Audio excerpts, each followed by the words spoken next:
We're 16 times the revenue, but 10 times the workforce. We've actually gotten a lot better. We're a lot more efficient than we used to be. All right, we've got a great episode today. We have the COO for Dr. Bronner's on the pod. I have wanted to get Dr. Bronner's as a brand on the podcast for about 4 years. Finally made it happen.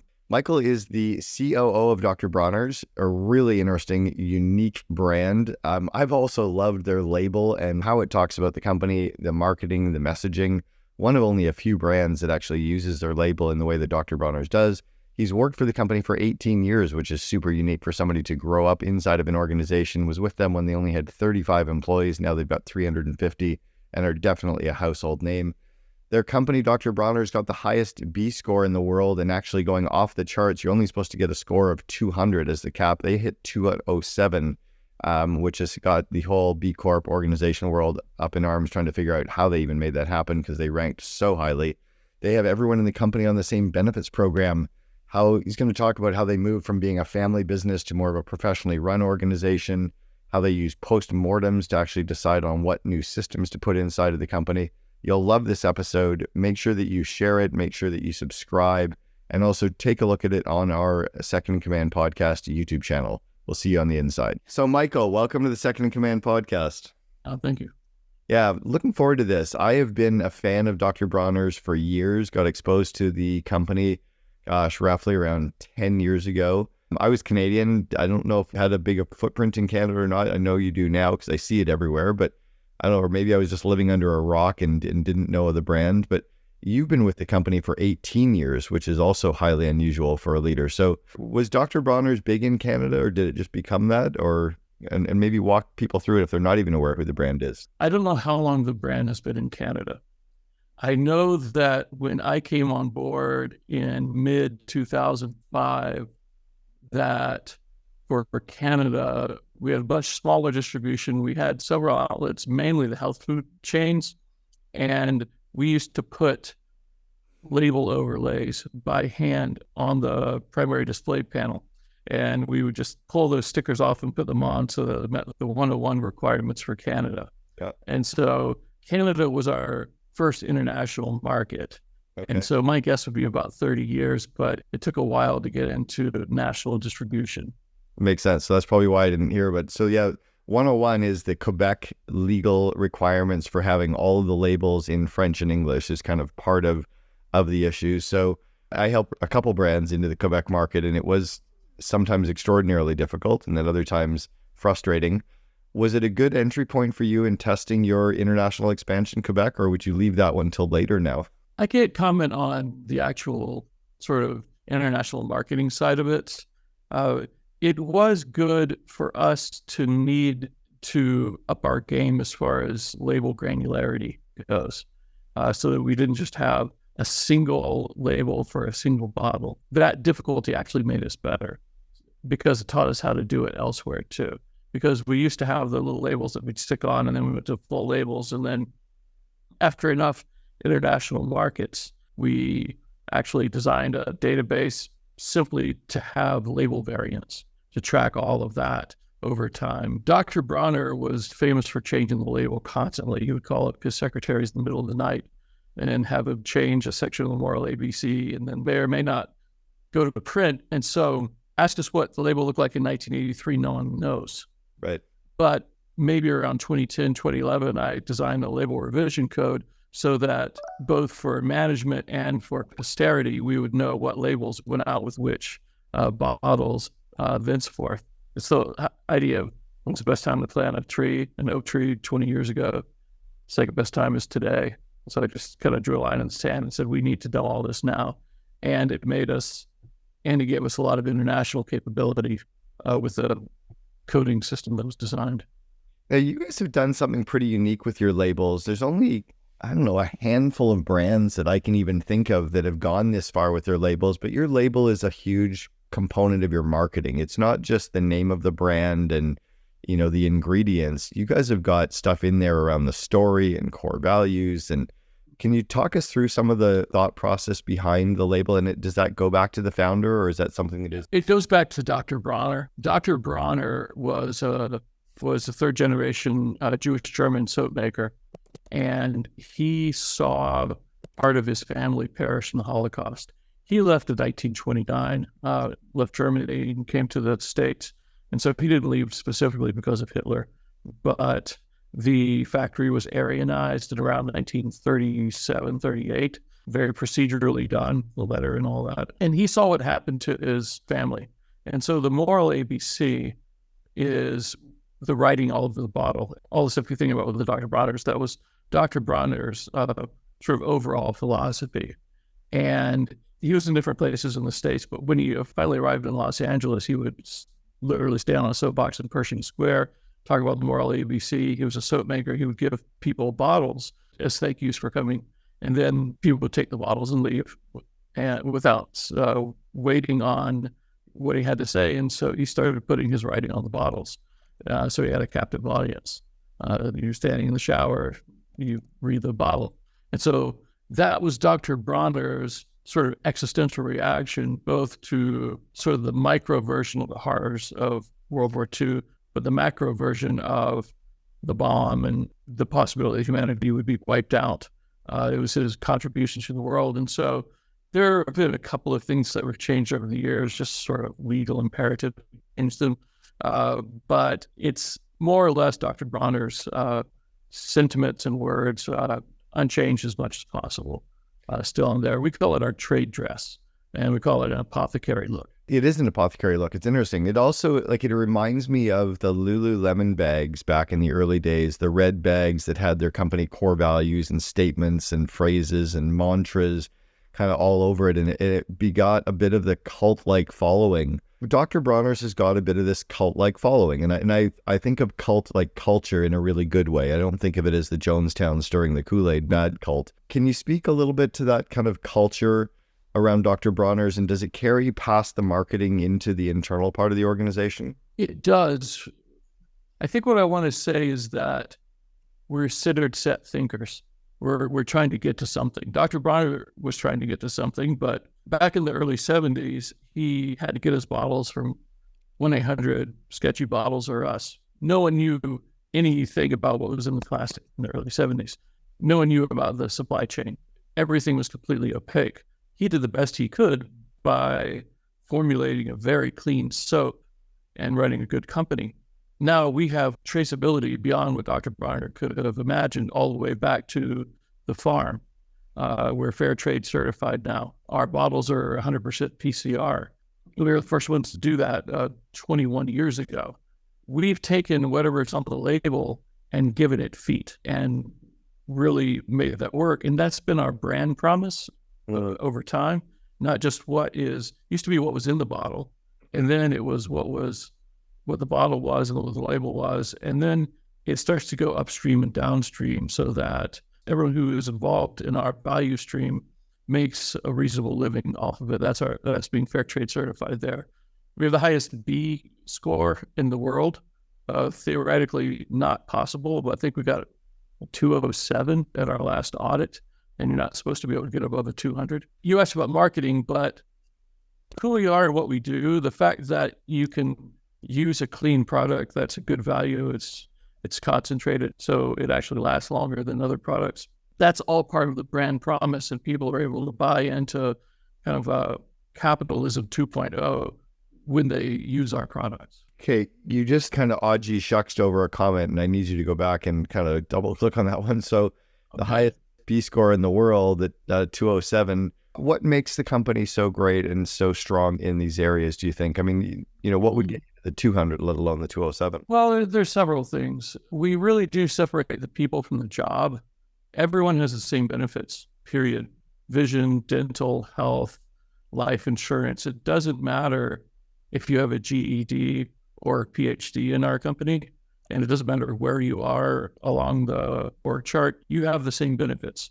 So everyone is valued as people. The economic reality is not everyone's jobs warrant the same pay, but that's kind of secondary to the benefit side of it. We're very careful environmentally. We're very careful about plastic offsetting and solar power and our clean supply chain, our fair trade supply chain. It's kind of a Swiss cheese analogy where every layer has a hole in it, but if you put enough layers in it, you eventually get something that's watertight.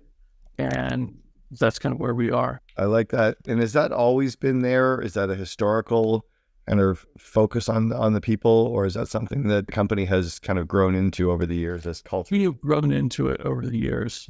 Actually, Dr. Bronner's son, when he took over the company in the mid-90s, Dr. Bronner's getting older, and that generation is actually the one that jump-started the employee benefits that we have now, and we've just continued to go in that direction. What about operationally? I mean, it's very rare that you see a leader who has been in a company for 18 years. I'm not going to worry about what it was that attracted you to Dr. Bronner's, because it was a different company 18 years ago than it is today. But what has got you to stay in an organization for that long? And then can you walk us through what your career growth has been with the company? Like, where did you start and how did you get into the COO role over time? I don't imagine you started in the COO role 18 years ago. Well, when I started, the company had about 35 people. There were no officers. There were about 3 layers.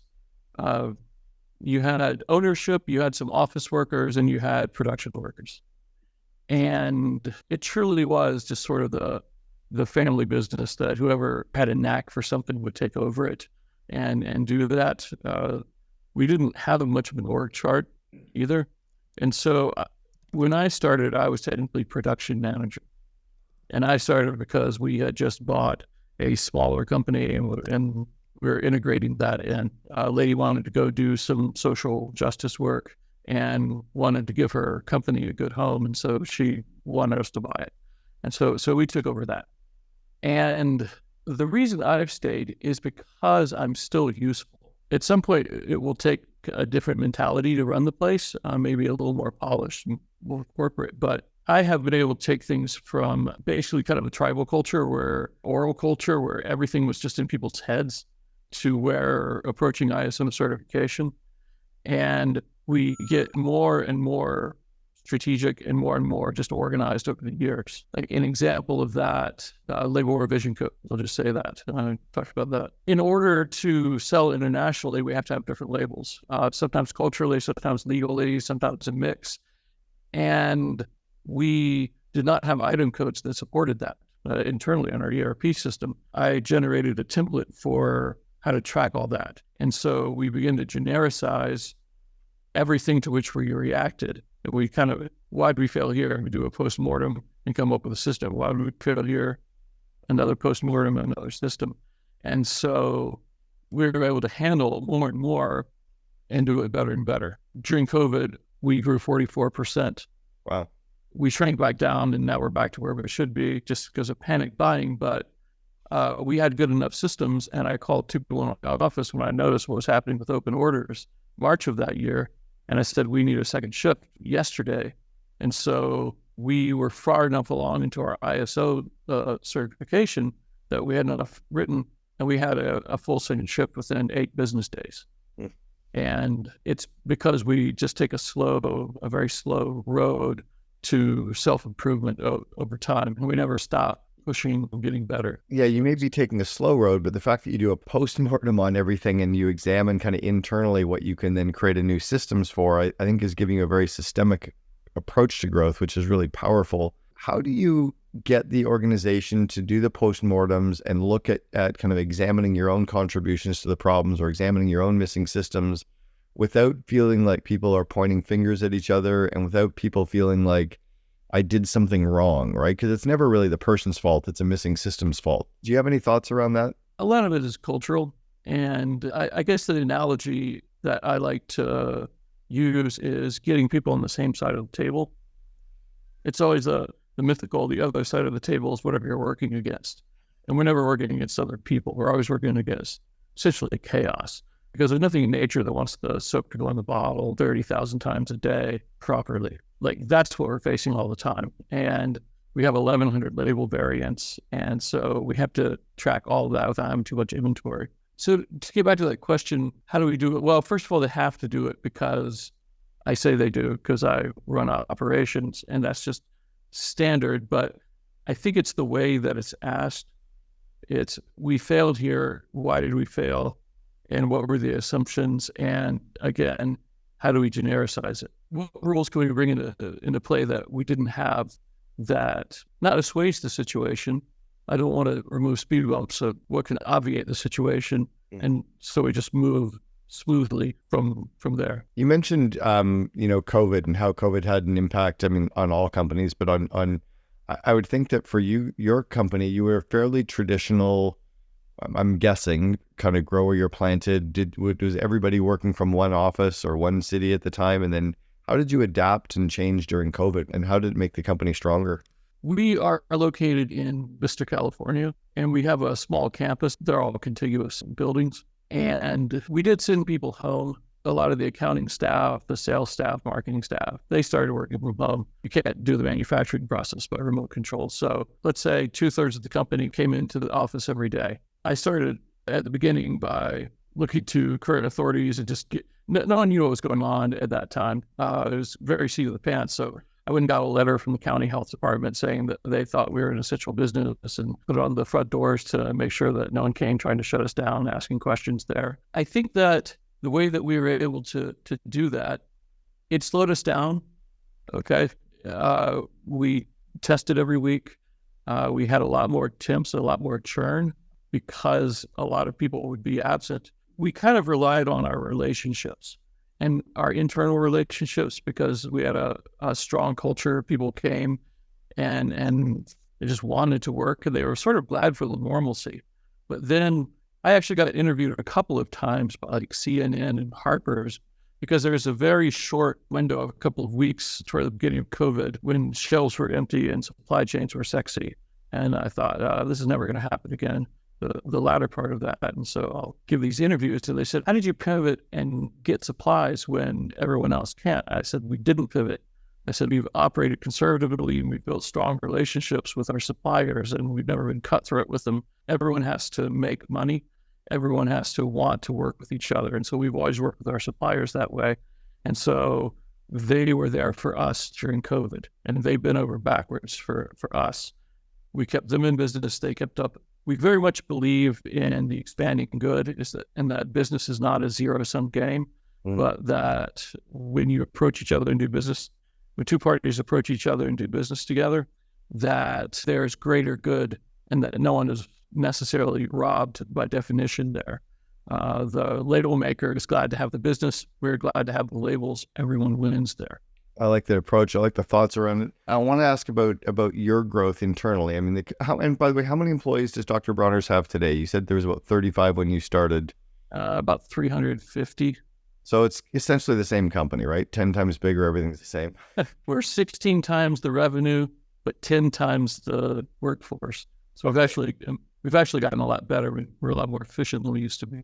Well, and it's interesting. I was talking to a group of COOs the other day. We run an organization called the COO Alliance, and we've got COOs from 16 different countries that are members. And we were talking about operational efficiency and measuring the revenue per employee, gross margin per employee, and then salaries as a percentage of revenue.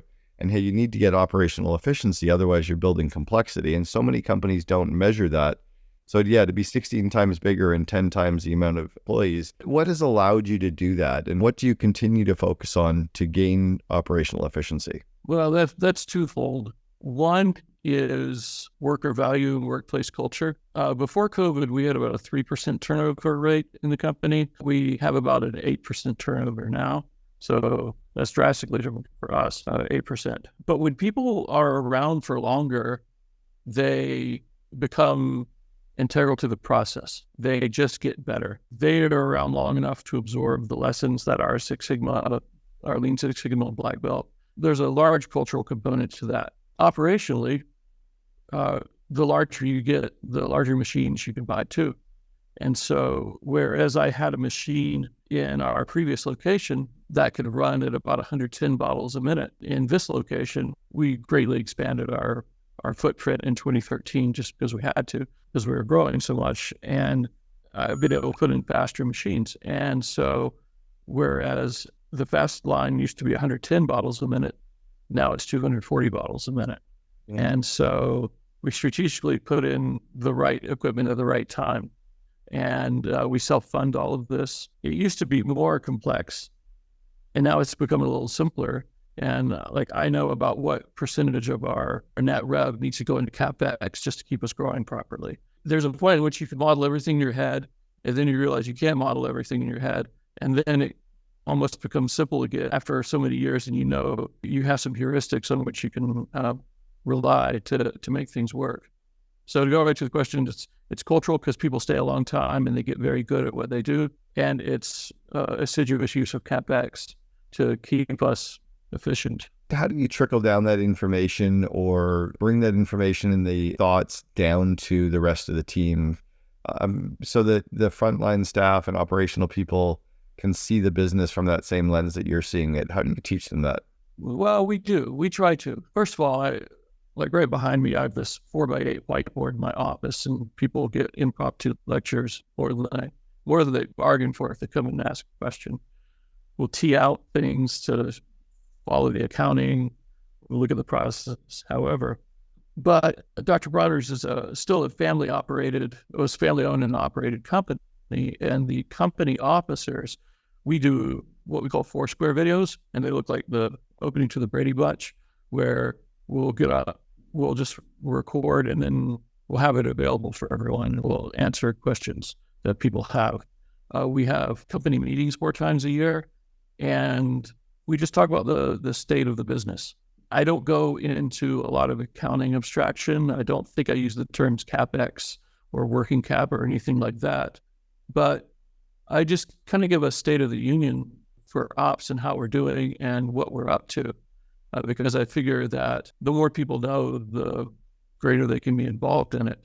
And if you believe that people are your greatest asset, then you act like that. Mm. Talk about what it's like working inside of a family-owned company, and what are some of the strengths and weaknesses of that? What are the differences between, I guess, maybe that org structure versus a non-family-run company? I mean, you get some of the big strengths that they care maybe more than some companies do, but then you might get are there many employees from within the company working out in the family? There are some. It has to do with scaling. I think that's the main issue. And when you scale just as sort of a generic corporation, you're assuming an org chart, and you're assuming that you're going to get to a place where the position can split and people are fungible and such. The family and the direction, that's not really fungible in a family company. Mm-hmm. The family always sets the direction. Good family management will hire people who are smarter than they are in the particular areas where they need to be, and will listen. I think the most important thing for family management to understand is that you're not right simply because of your last name.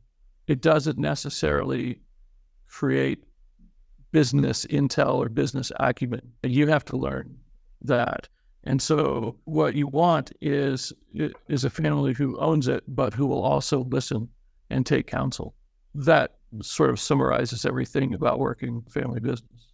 That's actually very similar to companies that might have the 60-plus-year-old CEOs, right? That in the 70s and 80s, it was because I said so, and it's my way or the highway. That doesn't fly anymore. How has the company had to change because it's been around for almost 100, or how many years have it been around now? 80 years? 2023 marked our technical 75th anniversary. It's arguable that the family invented liquid soap in Laupheim, Germany in 1858. It's 5th generation, maybe. It's 3rd generation, depending on how you look at it. It was Dr. Bronner, okay? Dr. Bronner ran the company because of the World ABC as the religious nonprofit for a while. He tried to. And then in the early 70s, the IRS put a stop. They said, no, you are a for-profit business. Whatever Dr. Bronner said was true. Then his son and his son's wife and his another son came in and took over. And they started to normalize the business, I would say. They're the ones that brought the benefits and such. And now the 3rd generation, Dr. Bronner's grandsons, own and run it. And they have positions in an org chart and a real HR department, and they listen to what HR says, saying, yes, you could do this, no, you can't. They don't just walk over prudence there. We have in-house counsel now, and they listen to in-house counsel. So structurally, the company has grown from a small family business into a small corporation that is still run by family. All right. So the company has adapted and changed because of COVID. You've adapted and changed. Yeah, and because of growth, the 10x growth, 16x growth on revenue, you've adapted and changed. How have you as a leader had to grow? I mean, starting off as a production manager and then now as COO, where have you had to continue to grow your skills over the years? I think most important lesson I have learned is that if you're leading something, you primarily need to be a generalist and secondarily a technologist. It used to be that I ordered machines and I knew how to do that. And it used to be that I would write purchase orders and I would receive purchase orders and things like that. I don't do any of that anymore. I personally have abstracted my role into something fairly simple. I actually sat down to write a job description last year, and I thought, what is my job description? And from a tactical standpoint, I went through the cost of goods sheet and part of the G&A schedule, and it was 5 pages single-spaced. Tactically, all the things for which I'm responsible. Do I think like that? Well, yes and no. But my job description is a mandate, and it's protect the revenue, protect the cash, and protect the margins in that order. And it's kind of an odd order, but protect the revenue. Why? Because if you're not on the shelf, people can't buy you. And if you're not on the shelf for a very long time, you get kicked out and it's very hard to fight back. And because we think it's better to use our products, we always want to be there, especially during COVID. We wanted our quarter peppermint to be the last man standing. Whatever else happened in the world, you could go into the store and buy a quarter of Dr. Bronner's. We have this ersatz 100% service level commitment to our end customers so they can always get our product. Sometimes we violate the margin idea in order to do that, but long term, margins don't matter if you don't have revenue. And the cash is in the middle, okay, and that's a lot. That has to do with inventory management. It's very easy to run an inventory fearfully and buy too much. And then suddenly, if I'm running $40 million inventory and I listen to my gut too much, I could overspend by $4 or $6 million in a year.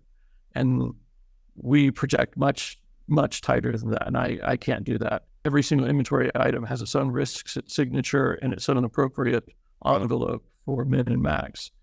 And so that's part of protecting the cash. But I didn't think systemically like this. I mean, when I got to the business, I came in and I just scrambled, did the best I could. I earned my MBA during those early years and helped me with the accounting knowledge and such. So now I'm a generalist that focuses on operations, and that there are tactical skills that I don't deploy anymore that I used to, and there are tactical skills that I do deploy whose existence I wasn't even aware at the time when I started. I've got a tactical question for you on the growth of the organization and the size that you're at. And it's, how do you decide what parts of the business to keep internal? And how do you decide what parts of the business to outsource and hire, suppliers or partners to do? I mean, like Apple designs and markets an iPhone, but they don't make the iPhone. Are there parts of the business that Dr. Bronner's outsources, and how do you decide which parts of the business to do that? I mentioned earlier the idea that we're kind of centered set in our ideology, but I didn't explore what that means. We're always trying to get to something, and we're always trying to do business with the most amount of collateral good. Because we're a fair trade certified company, that means that everyone in our value chain makes a decent living, can take care of family and kids, can just approach life with dignity. And that's the idea. And so we try to in-source everything as much as we can. And it's because we want to be able to include as many people as possible in this fair trade family. Okay. Our toothpaste, we outsource that. Our hand sanitizer, we outsource that because you have to be FDA drug certified. And that is a very heavy transactional load in order to make some minor product lines. We don't really need to be FDA certified to make soap. The stakes aren't that high. And so we have stayed away from that.